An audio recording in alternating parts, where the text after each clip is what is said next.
Hello everyone, my name is Maggie. Today I'd like to take some time to talk to you about Albert Ellis and his most influential contribution to psychology, his rational emotive behavior therapy, or I'll call it REBT.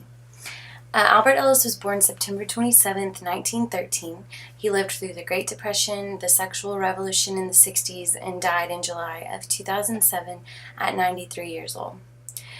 His childhood had a major influence on his viewpoints as a psychologist, so I'd like to talk about that for just a moment. Both of his parents were exceptionally distant for parents.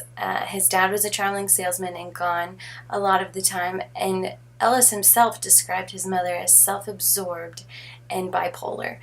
An example of their distance would be whenever he was 6 years old, he spent over a year in the hospital and received very few visits from them.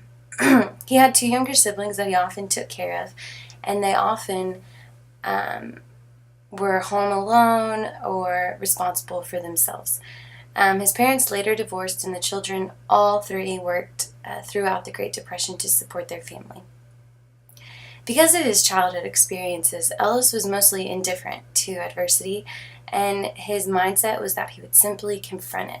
This would aid him greatly in his career, as he would face some pretty harsh criticism about his REBT theory, but he mostly just took on the adversity, kept working, and was still a huge success.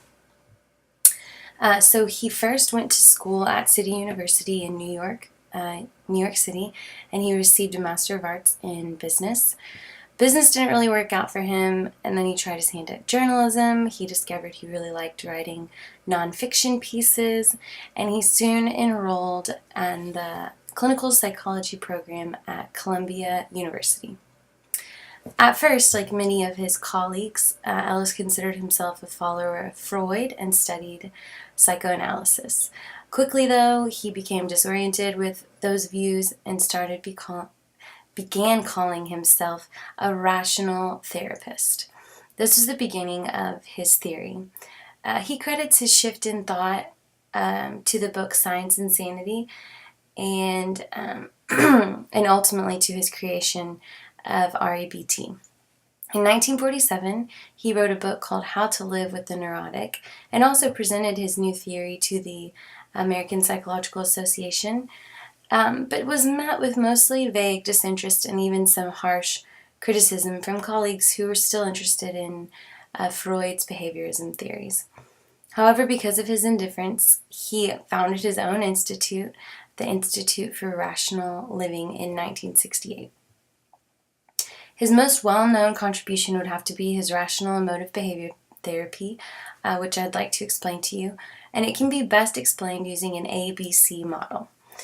So, in the ABC model, the letter A would represent an activating event in your life. B would represent your belief about the event, and C would be the consequence of your belief.